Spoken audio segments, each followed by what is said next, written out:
Denmark is a small country of 6 million people. No oil, no massive natural resources, no tech giants like America, no manufacturing powerhouse like Germany. And yet in 2023, Denmark's economy grew faster than almost any developed country in Europe. Their GDP per capita is now higher than the United States. Unemployment is below 3%. The government is running budget surpluses. What happened? Did Denmark discover oil in the North Sea? Did they become a financial hub like Switzerland? No. Denmark got rich from one thing, a diabetes drug that accidentally became the most sought-after weight loss medication in human history. The drug is called OZEMPIC. You've heard of it. Celebrities use it.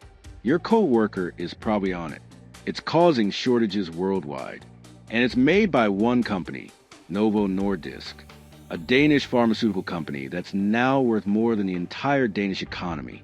This is a story of how one drug saved Denmark and created an economic dependency so extreme that if Ozempic fails, Denmark's entire economy might collapse. Let's start with how this happened. Because Ozempic wasn't designed to be a weight loss drug. It was designed for diabetes. Novo Nordisk was founded in Denmark in 1923, over 100 years ago.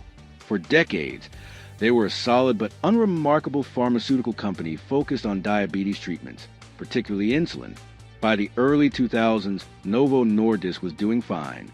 They had about 3% of the global pharmaceutical market. They employed about 40,000 people. They were important to Denmark, but they weren't transforming the country. Then, in the 2000s and 2010s, Novo Nordisk scientists were working on a class of drugs called GLP-1 receptor agonists. These drugs mimic a hormone that helps regulate blood sugar in diabetic patients. They developed a drug called semaglutide, the brand name Ozempic. It was approved for diabetes treatment in 2017. But doctors and patients started noticing something unexpected. People on Ozempic were losing weight, significant weight, not just a few pounds. We're talking 15 to 20% of body weight.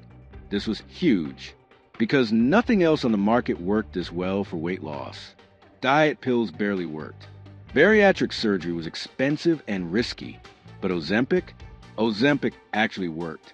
Novo Nordisk realized it accidentally stumbled onto something enormous, a drug that could treat obesity, one of the biggest health crises in the developed world. In 2021, they got FDA approval for semaglutide as a weight loss drug under a different brand name, Wegovy. Same drug, different dosage, different marketing. And then it exploded. Celebrities started using it. Elon Musk tweeted about it. Kim Kardashian reportedly used it. Hollywood went crazy for it. Everyone wanted Ozempic. By 2023, Novo Nordisk couldn't produce enough to meet demand. There were global shortages. People were flying to other countries to get it. The black market for Ozempic was booming. And here's where it gets interesting for Denmark. Novo Nordisk's market value went from about $150 billion in 2021 to over $570 billion in 2024. To put that in perspective, Novo Nordisk is now worth more than Denmark's entire GDP. One company is bigger than the whole Danish economy. And this created something economists call economic concentration, when one company becomes so dominant that the entire country's prosperity depends on it. Let me show you just how dependent Denmark has become on Ozempic. Let's look at what Novo Nordisk means to Denmark's economy, because the numbers are almost unbelievable. Stat number 1, stock market dominance. Novo Nordisk accounts for approximately 60% of Denmark's total stock market value. Let me say that again. One company is 60% of the entire Danish stock market. For comparison, Apple, the world's most valuable company, is about 7% of the entire U.S. stock market. Novo Nordisk is nearly 10 times more concentrated. This means if Novo Nordisk stock drops, Denmark's entire stock market collapses. Stat number 2, GDP contribution. Novo Nordisk sales in 2023 were about $35 billion. Denmark's total GDP is about $400 billion. That means Novo Nordisk alone generates nearly 9% of Denmark's entire economic output. And that's just direct revenue. When you include supply chains, employees, taxes, and related industries, Novo Nordisk probably contributes 15 to 20% of Denmark's total economy. Stat number 3, employment and wages. Novo Nordisk employs about 63,000 people, roughly 1% of Denmark's entire population. And these aren't minimum wage jobs. These are high-paying pharmaceutical research and manufacturing jobs. The average Novo Nordisk employee earns significantly more than the Danish median wage. This creates a ripple effect. Higher spending, higher real estate prices in areas where Novo employees live, more tax revenue. Stat number 4, tax revenue. Novo Nordisk paid approximately $2.3 billion in Danish corporate taxes in 2023. Denmark's total government revenue is about $160 billion. So Novo Nordisk alone provides about 1.5% of all government revenue. Add in payroll taxes from employees, VAT from spending, and other indirect taxes, and Novo Nordisk probably funds 3 to 4% of Denmark's entire government budget. Stat number 5, trade balance. Denmark's trade surplus. The amount they export more than they import is about $25 billion per year. Novo Nordisk's exports account for roughly $30 billion of that. Without Novo Nordisk, Denmark will be running a trade deficit. The company is literally holding up Denmark's entire balance of payments. Stat number 6, currency strength. The Danish krone has strengthened significantly since 2021, partly because of massive foreign investment in Novo Nordisk stock and strong pharmaceutical exports. A stronger currency makes imports cheaper for Danish consumers, but also makes other Danish exports more expensive and less competitive. Now, here's where this gets concerning. Denmark has created prosperity that depends almost entirely on one company selling one drug. This is what economists call the resource curse. Except instead of oil or diamonds, Denmark's resource is OZEMPIC. And just like oil-dependent economies, Denmark now faces a terrifying question. What happens if OZEMPIC stops working? What happens if the drug has side effects? What happens if competitors create better alternatives? What happens if the patent expires? Let me walk you through the nightmare scenarios that keep Danish economists awake at night. Risk number 1, patent expiration. Novo Nordisk patents on semaglutide will start expiring in the early 2030s. Once that happens, generic drug manufacturers can produce cheaper versions. Currently, OZEMPIC costs about $1,000 per month in the US. A generic version might cost $100 per month. Novo Nordisk's revenue could drop 80 to 90% almost overnight. This is what happened to Pfizer with Lipitor. At its peak, Lipitor generated $13 billion per year. When the patent expired, generic competition crushed sales to under $2 billion within a few years. If this happens to OZEMPIC, Denmark's economy contracts by 10 to 15% almost immediately. That's a depression-level economic shock. Risk number 2, side effects and safety concerns. There are already reports of potential side effects from long-term OZEMPIC use: gastroparesis, stomach paralysis, pancreatitis, thyroid tumors in animal studies, and OZEMPIC face, rapid weight loss causing facial aging. If a major safety issue emerges, say a statistically significant increase in cancer or serious organ damage, regulators could pull OZEMPIC from a market. This would be catastrophic. Novo Nordisk's market value would collapse. Denmark's stock market would crash. Tax revenues would evaporate. Unemployment would spike. Risk number 3, competition. Eli Lilly has developed a competing drug called Mounjaro, tirzepatide, that some studies show is even more effective than OZEMPIC for weight loss. Pfizer, Amgen, and other pharmaceutical giants are developing their own GLP-1 drugs. Some are working on oral versions. OZEMPIC requires injections, which many people hate. If a competitor develops a better drug, more effective, fewer side effects, easier to take, they could steal Novo Nordisk's market share. Pharmaceutical markets can shift incredibly quickly. Risk number 4, regulatory backlash. OZEMPIC costs $1,000 per month in the US, but only $150 per month in Denmark. This price discrimination is creating political backlash, especially in America. The US government is under pressure to regulate pharmaceutical prices. if they force Novo Nordisk to cut U.S. prices by 70 to 80%. The company's profits collapse because the U.S. market is where they make most of their money. Lower profits mean lower stock prices, less tax revenue for Denmark, potential layoffs. Risk number 5, market saturation. There are only so many people who can take Ozempic. Eventually, everyone who wants it will be on it. What then? Novo Nordisk is betting they can expand into other conditions: Alzheimer's, heart disease, kidney disease. But that's speculative. If the market for GLP-1 drug plateaus, growth stops. And if growth stops, Novo Nordisk stock, which is priced to continue explosive growth, crashes. Markets don't reward companies that stop growing. Risk number 6, currency collapse. If Novo Nordisk fails, foreign investors will dump Danish stocks and the Danish krone. The currency could collapse, making imports, including food and energy, much more expensive for Danish consumers. Denmark could face an economic crisis similar to what Iceland experienced in 2008 when their banks collapsed. Except Denmark doesn't have the ability to print euros or devalue into competitiveness because they're pegged to the euro. These aren't wild hypotheticals. These are real risks that could plausibly happen within the next 5 to 10 years. And here's the really scary part. Denmark knows all of this, and they're doing almost nothing to prepare. But wait, you might be thinking, why is this a problem? Denmark is rich. They're successful. Isn't this a good thing? Not exactly, because Novo Nordisk's success is actually destroying the rest of Denmark's economy. This is what economists call Dutch disease. The term comes from the Netherlands in the 1960s, when they discovered natural gas in the North Sea. The gas made the Netherlands rich, but it also destroyed their manufacturing sector. Why? Because the gas well strengthened the currency, making everything else the Netherlands produced too expensive to export. Denmark is experiencing the exact same thing with Novo Nordisk. Effect number 1, currency appreciation. Novo Nordisk's exports and foreign investment have strengthened the Danish krone. A stronger krone makes other Danish exports, furniture, food products, machinery, more expensive and less competitive.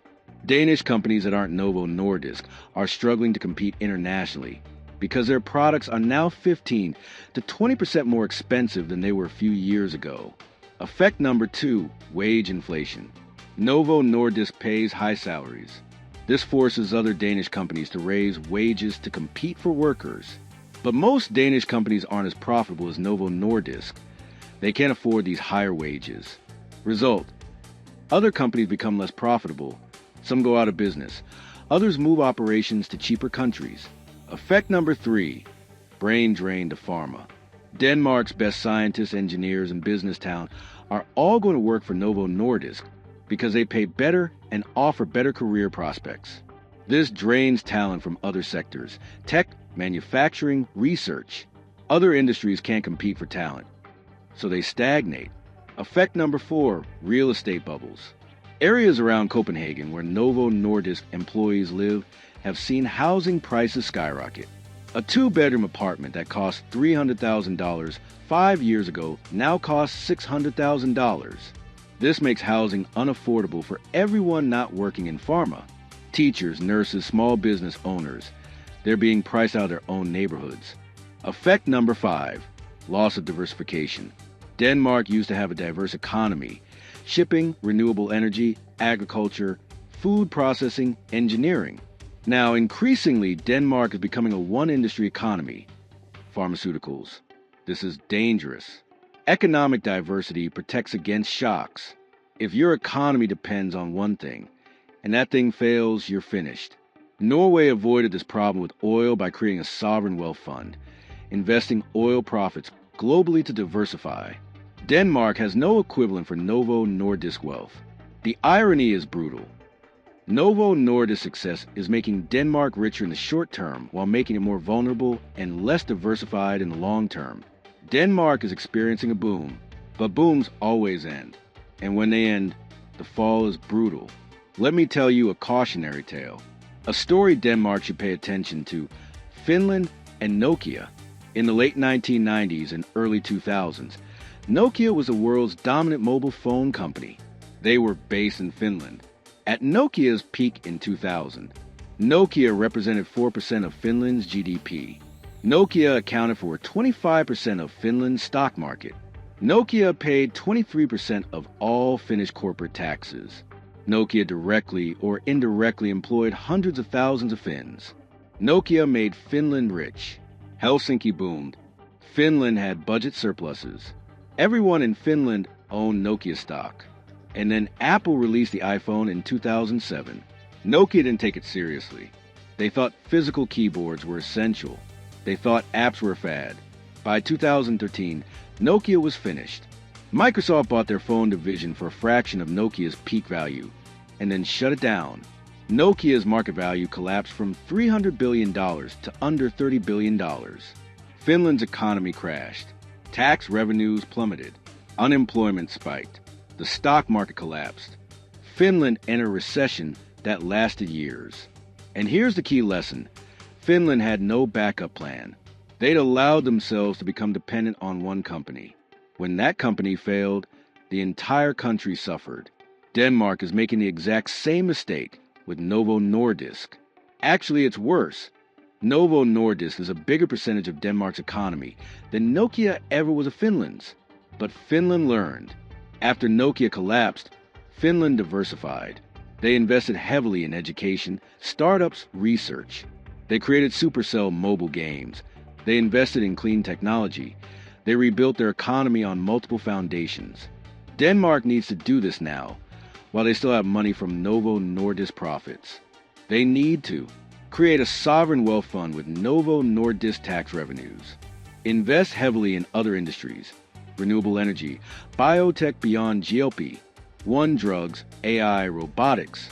Support small and medium businesses that can't compete with Novo wages. Develop other pharmaceutical products so they're not dependent on one drug. Regulate housing prices so normal Danes can still afford to live. But here's the problem. Nobody wants to prepare for disaster when times are good. Danish politicians don't want to talk about what if Novo Nordisk fails, because right now everyone is getting rich. This is called boom mentality. The belief that good times will last forever. It's the same mentality that caused the 2008 financial crisis, the dot-com bubble, every economic disaster. Denmark is in a boom. The boom will end, and Denmark is not preparing. So what happens next? Let me give you 3 scenarios for Denmark's future. Scenario 1, the dream scenario, probability 20%. Novo Nordisk maintains dominance. They successfully expand GLP-1 drugs to treat Alzheimer's, heart disease, addiction, kidney disease. They discover new blockbuster drugs. Competition never catches up. Patents get extended. In this scenario, Denmark stays rich indefinitely. Novo Nordisk becomes one of the world's most valuable companies permanently. Denmark becomes the pharmaceutical capital of the world. This is what Denmark is betting on, but requires everything to go right. No major side effects, no effective competition, continued innovation, patent protection. Possible but unlikely. Scenario 2, the gradual decline, probability 60%. Competition erodes Novo Nordisk's market share. Generic drugs cut into profits when patents expire. Growth slows. The stock plateaus and then declines gradually. Denmark's economy doesn't collapse, but enters a long period of stagnation and adjustment. GDP growth slows. Unemployment rises. Budget deficits emerge. Living standards decline slowly over 10 to 15 years. This is the most likely scenario. Not catastrophic, but painful. Denmark goes from boom to bust slowly enough that society adjusts, but quality of life declines noticeably. Scenario 3, the crash, probability 20%. Major safety issue with long-term OZEMPIC use.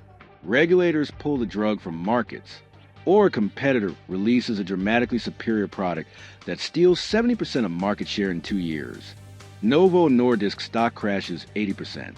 Denmark's stock market collapses. Tax revenues disappear. Budget crisis. Unemployment spikes. Currency crisis. Denmark enters a severe recession or depression. This is the nightmare scenario. Low probability, but possible. and Denmark has no plan for it.